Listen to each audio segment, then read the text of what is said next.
Hello friends, मैं हूं गौरव और हज इस्लाम के 5 पिलर्स में से एक है जहां हर मुस्लिम को अपनी जिंदगी में एक बार जाना लाजमी है। लेकिन अगर उन्होंने इस बेहद जरूरी हज पर शैतान को पत्थर से नहीं मारा तो उनका हज अधूरा माना जाता है। मगर किस शैतान को पत्थर मारने की बात हो रही है यहाँ पर और क्यों मारते हैं उसे पत्थर से?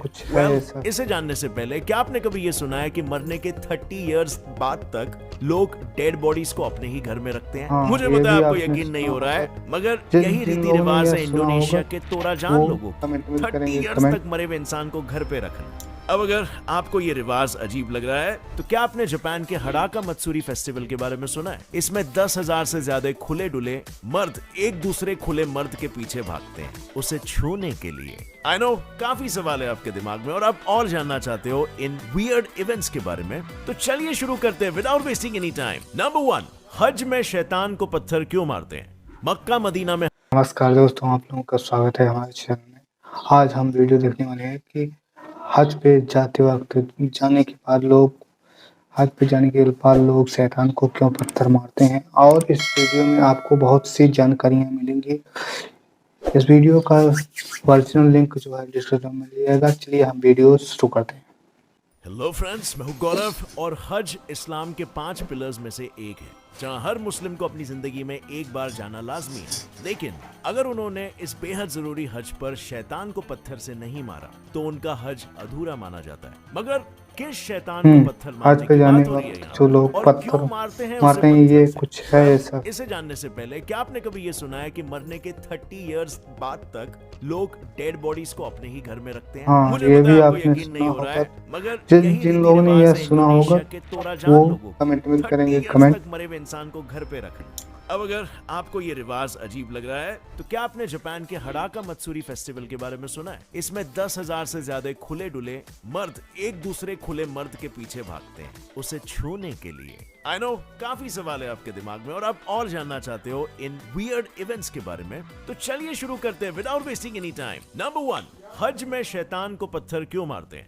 मक्का मदीना में हर साल 40 लाख से भी ज्यादा लोग हज पर जाते हैं, मगर ये बेहद जरूरी हज अधूरा कहलाता है अगर कोई वहां जाकर शैतान पर चलिए अब ये शैतान बहुत बढ़िया एक्सप्लेन करते हैं। पत्थर के खंभे, आखिर इन खंभों को इतनी अहमियत क्यों दी जाती है कि उन पर पत्थर फेंके बिना पूरा हज ही बेमतलब का हो जाता है? हमारे चैनल को सब्सक्राइब कीजिएगा, लाइक कीजिएगा, बेल आइकन को दबा के रखिएगा और यह वीडियो देखते रहिए।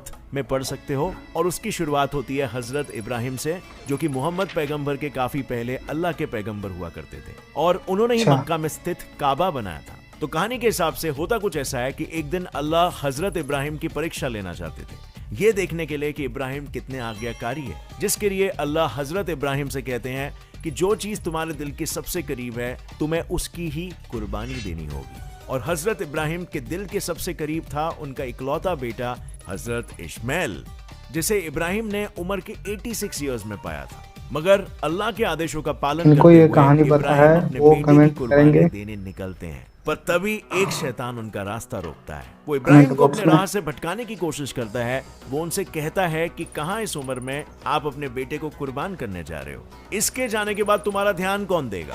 शैतान की चिपड़ी चोपड़ी बातों से हजरत इब्राहिम के इरादे थोड़े बहुत डगमगाने भी लगते हैं, मगर वो अपने इरादों को और मजबूत करते हैं और बाजू में पड़ा पत्थर उठाकर शैतान पर मारने लगते हैं, जिसके कारण शैतान वहां से चले जाता है और इब्राहिम फिर से अपने रास्ते पर चल पड़ते हैं।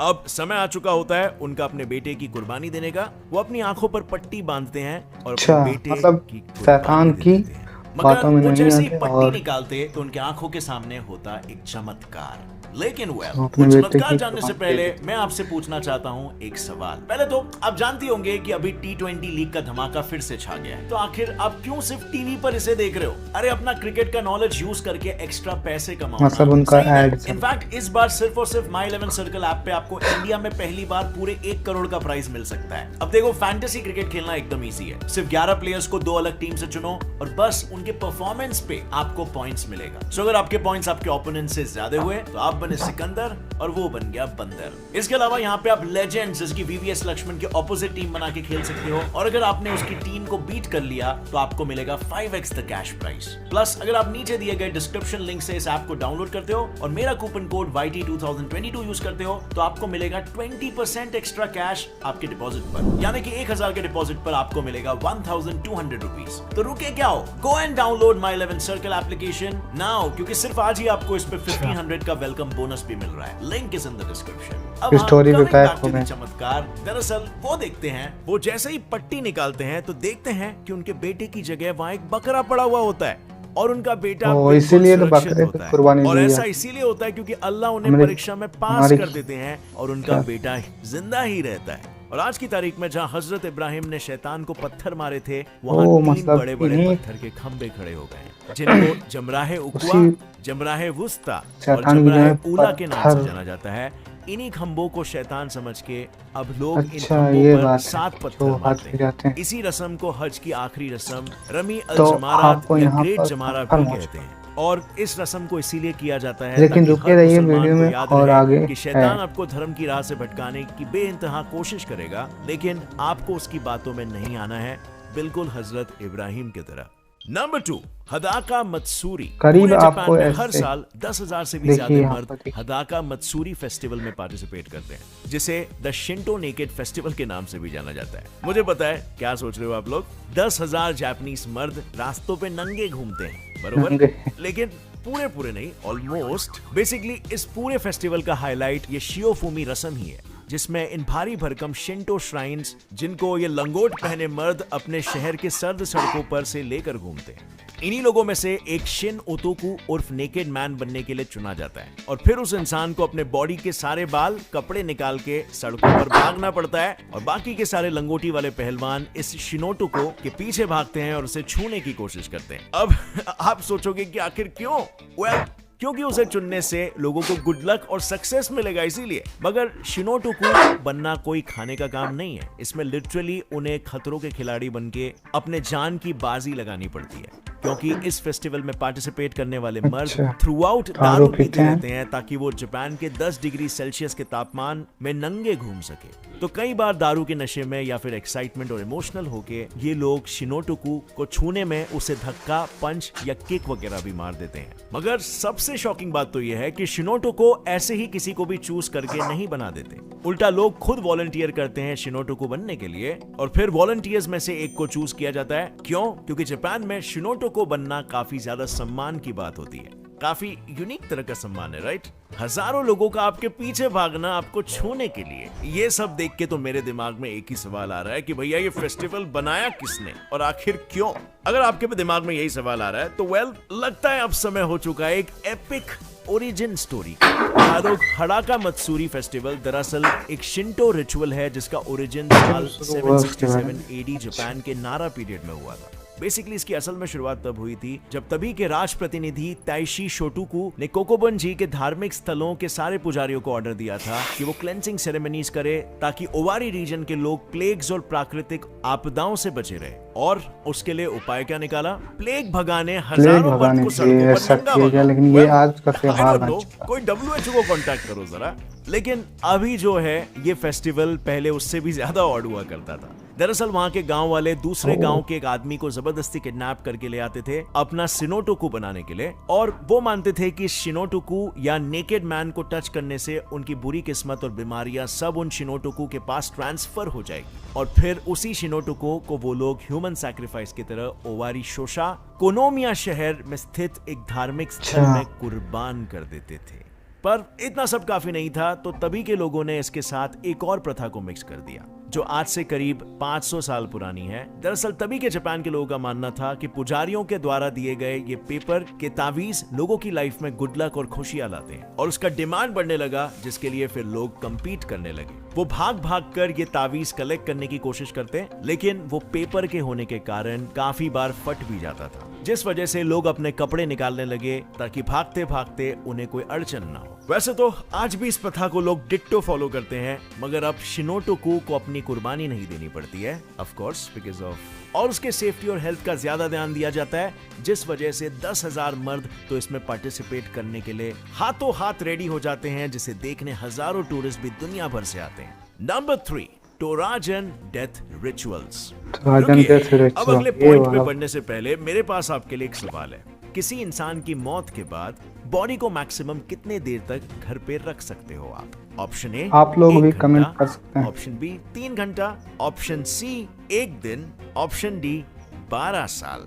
अगर आपका जवाब ऑप्शन डी छोड़ के कुछ भी और हुआ तो शायद आप गलत हो, क्योंकि इंडोनेशिया के टोराजा रीजन में लोग अपने मरे हुए रिश्तेदारों की बॉडीज हफ्तों, महीनों और इनफैक्ट कई सालों तक घर पे ही रखते हैं। एग्जाम्पल के लिए इन्हें ही ले लीजिए। ये है टोराजा के मामक लीजा, जिन्होंने अपने पिता की बॉडी पूरे 12 सालों तक घर पे ही रखी थी। मगर सिर्फ लीसा ही नहीं, पूरे टोराजन कम्युनिटी इस रिवाज को फॉलो करती है। वो अपने रिश्तेदारों की बॉडीज को प्रिजर्व करके उन्हें जिंदा इंसानों की तरह रखते हैं, उन्हें रोज खाना खिलाते हैं, उनसे बातें करते हैं, कपड़े बदलते हैं। क्यों? क्योंकि उनका मानना यह है कि जब तक किसी बॉडी को दफनाया नहीं गया तब तक वो असल में मरे नहीं, बल्कि बीमार हो गए हैं। और यूं सालों सालों तक बॉडी को प्रिजर्व करने के लिए वो एक खास सोल्यूशन यूज करते हैं, फॉर्मल्डिहाइड और पानी का।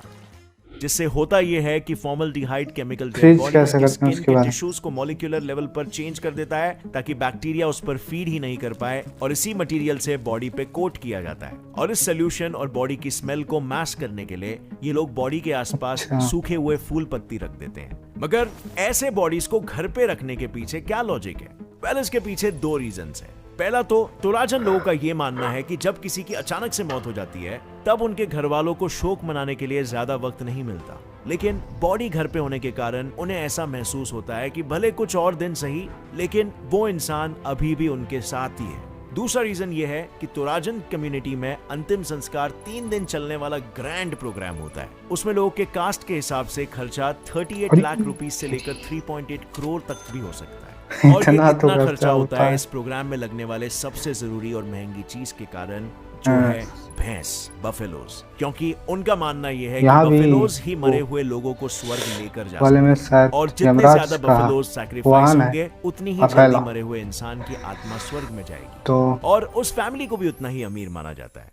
ऐसा इसीलिए क्योंकि एक बफेलो का प्राइस रेंज 7.6 लाख रुपीस से लेकर 30 लाख तक जाता है, और इनके 3 दिनों के अंतिम संस्कार में लगभग 7 बफेलोज कम से कम सैक्रिफाइस किए जाते हैं। और इसीलिए फिर कुछ क्लोज रिलेटिव्स अपने तरफ से एक भैंस लेकर जाते हैं, मगर अपने रिश्तेदारों को दफनाने के बाद भी वो आखिरी बार नहीं जब वो उन्हें देख रहे होते हैं। 3 साल बाद टोराजन लोग एक रिवाज के तहत अपने रिश्तेदारों को ताबूत में से निकालते हैं। इस रिवाज को कहते हैं मानेने, जिसका मतलब होता है केयर फॉर एंसेस्टर्स, जिसमें वो लोग अपने एंसेस्टर्स को ताबूत में से निकालकर उन्हें क्लीन करते हैं, नए कपड़े पहनाते हैं, थोड़े टाइम के लिए उनके साथ बैठकर बातें करते हैं, उनके साथ फोटोज निकालते हैं, इंस्टाग्राम पे शेयर करते हैं। आई नो ये सब सुन के आपको अजीब लग रहा होगा, लेकिन इनके लिए नॉर्मल है, और क्या पता उन्हें शायद हमारे रीति रिवाज अजीब लगे। रिवाज चाहे हमारे हो या उनके, इन रिवाजों के पीछे कोई कहानी या रीजन जरूर होता है। तो क्या आपको इस रिवाज के पीछे का कारण नहीं जानना? वेल, इस रिवाज की शुरुआत एक कहानी से हुई थी, जिसे generation to generation pass on किया गया था। बेसिकली इस कहानी में होता यह है कि पोंग रुमासेक नाम के एक हंटर टोराजा की घाटियों में घूम रहे थे, और तब उन्हें एक पेड़ के नीचे एक लावारिस बॉडी मिलती है। तो उन्होंने उस बॉडी को अपने कपड़ों में लिपट कर दफना दिया, और ऐसा कहा जाता है कि इसके बाद पोंग रुमासेक को जिंदगी भर कभी लख और पैसों की कमी नहीं हुई। इसके बाद फिर ये अफवाह जब लोगों में फैली, तब वो लोग भी अपने रिश्तेदारों की मौत के बाद उनकी देखभाल करने लगे। किस मोटिवेशन के लिए हमें पता है अब, मगर क्या लगता है आपको, क्या ये टोराजन लोग लालच में अपने रिश्तेदारों का इतना देखभाल कर रहे हैं? आपको क्या लगता है? नीचे कमेंट सेक्शन में बताना। और फ्रेंड्स, ये वियर्ड रिवाज और ट्रेडिशंस के बारे में जानकर अगर आपको कुछ नया सीखने मिला तो अभी लाइक ठोकना, और get set fly fact channel को सब्सक्राइब कर लो, और बेल नोटिफिकेशन दबाना, ताकि आगे आने वाली हमारी कोई भी वीडियो की अपडेट आप मिस ना कर सको। और फ्रेंड्स, दोस्तों वीडियो खत्म हो चुकी है, और आपने यहाँ पर कई प्रकार के रीति रिवाज एंड त्योहारों के बारे में, और मेन बात यह है कि हज पे जो लोग जाते हैं वो शैतान को पत्थर क्यों मारते हैं, इसके बारे में भी में भी जानकारी प्राप्त की होगी। देखिए यहाँ पर गौरव सर ने बहुत अच्छे से एक्सप्लेन किया है। यहाँ पर आपको क्या कहते हैं कि हज हज पर जाते वक्त क्यों पत्थर मारा है, उसके बाद उसके पीछे की कहानी भी बताई है। तो यहाँ पर इसी प्रकार हर त्योहार के बारे में पहले बताया गया, उसके बाद उसके पीछे के रीज़न बताया गया, ये क्यों किया जाता है। तो आपको यहाँ पर संपूर्ण जानकारी प्राप्त हुई होगी। और हमारे चैनल को सब्सक्राइब कीजिए, लाइक कीजिए, बेल आइकन को दबा लीजिए।